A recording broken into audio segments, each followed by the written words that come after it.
Hello students, आज आप सभी के लिए सिंथेसिस अर्थात वाक्य संश्लेषण टू कंबाइन सेंटेंसेस के रूल्स का पांचवा रूल, नाउन और phrase in apposition. How to use noun और phrase in apposition to combine two or more than two simple sentences into a new simple sentence। इसके rule को आप देखें और समझने का प्रयास करें। सिंपल सेंटेंस को बनाने का यह बड़ा ही साधारण और बड़ा ही सरल नियम है। आइए देखते हैं। Rule number 5, use of noun और फ्रेज इन अपोजिशन। सबसे पहले आप समझें कि नाउन क्या है। नाउन आपको पता है, नाउन नेमिंग वर्ड्स, नाम बताने वाले शब्दों को नाउन कहते हैं। और नाउन जो है अलग अलग प्लेस पर हो सकता है। नाउन के 5 प्लेसेस होते हैं, या तो सब्जेक्ट के स्थान पर, ऑब्जेक्ट के स्थान पर, कंप्लीमेंट के रूप में, अपोजिशन के रूप में, या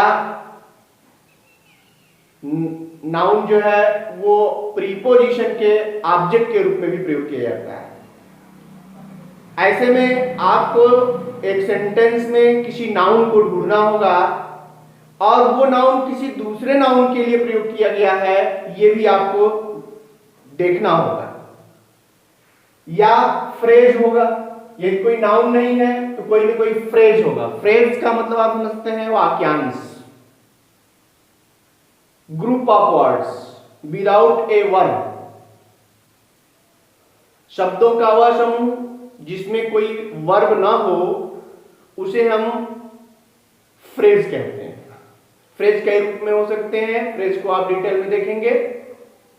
phrase, noun phrase, adjective phrase, adverbial phrase, phrasal verbs, prepositional phrase इत्यादि रूपों में हो सकता है।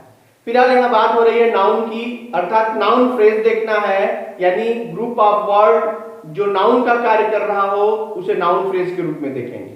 उस नाउन फ्रेज को ढूंढना है और जिस नाउन के लिए कोई नाउन फ्रेज है उस नाउन का अपोजिशन बनाना है। अपोजिशन का मतलब होता है आस-पास या अगल बगल, side by side.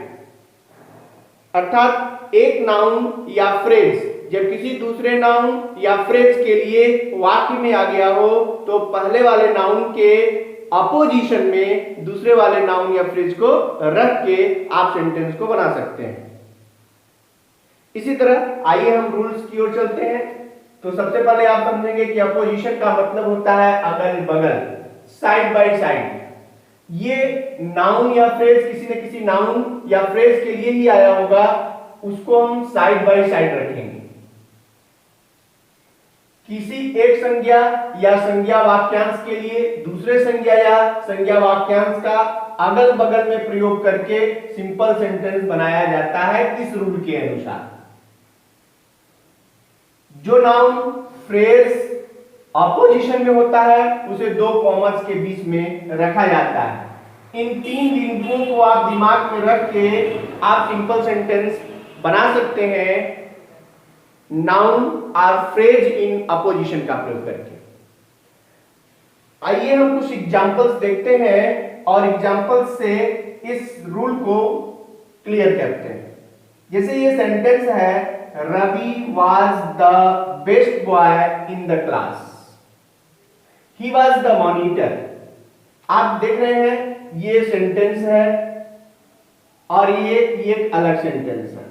In 2 sentences को कंबाइन करना है और इसे कंबाइन करके एक सिंपल सेंटेंस बनाना है। आप सभी को पता है कि सिंपल सेंटेंस में केवल एक फाइनाइट वर्ब होना चाहिए और दूसरे फाइनाइट वर्ब का स्वरूप बदल दिया जाता है या उसे हटा दिया जाता है, कॉमन कर दिया जाता है। तो यहां आप एक सेंटेंस लेंगे अब इसमें ये देखना है कि कोई ऐसा नाउन तो नहीं जो दूसरे नाउन के लिए आया है। तो आप देखेंगे कि रवि के लिए बात हो रही है, रवि एक नाउन है। Was the best boy in the class, वह कक्षा का सबसे अच्छा लड़का है। ही वाज द मॉनिटर, सॉरी अच्छा लड़का था, ही वाज द मॉनिटर, और वह मॉनिटर था।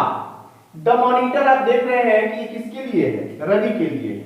ये नाउन है और ये रवि नाउन का अपोजिशन है। तो आप इसे उठा करके यहां ले सकते हैं और लिखेंगे Ravi comma the monitor comma was. अब शेष पार्ट जो इसका शेष रह गया था उसे हम आगे ऐड कर देंगे। वाज द बेस्ट बॉय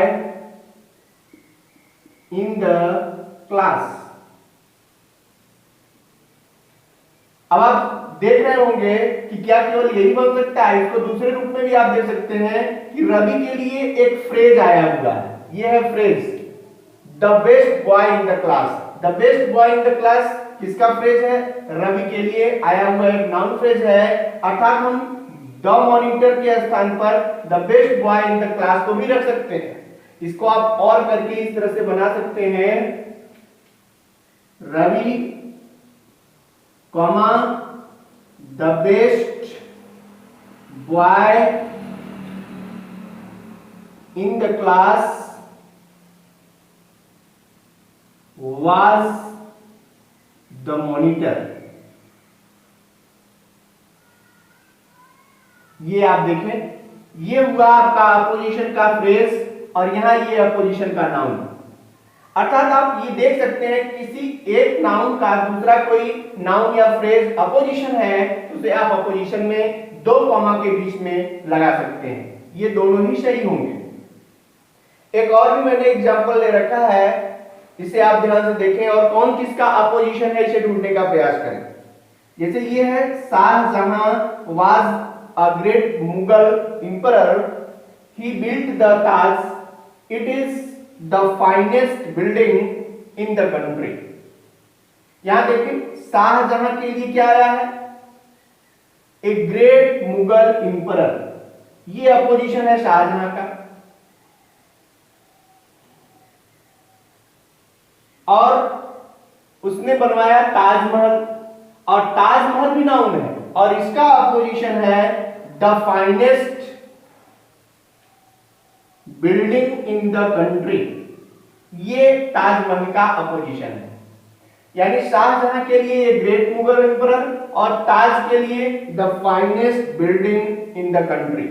जब आप इसे ऐड करेंगे, क्योंकि हमको वर्ब एक ही लेना है तो वर्ब यहाँ पास्ट टेंस का है, ये वर्ब पास्ट टेंस का है और ही शाहजहां के लिए है, ये कॉमन हो गया। अर्थात मेन वर्ब के रूप में बिल्ट ही लेंगे।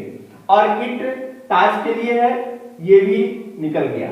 अब आप इसको बनाएंगे तो हो जाएगा शाहजहां कॉमा अपोजिशन का वर्ड है great Mughal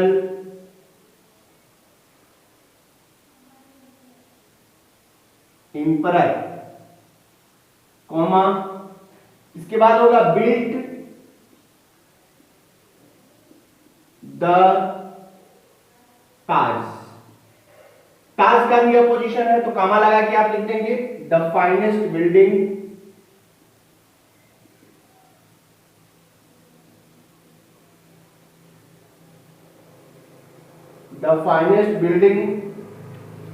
in the country.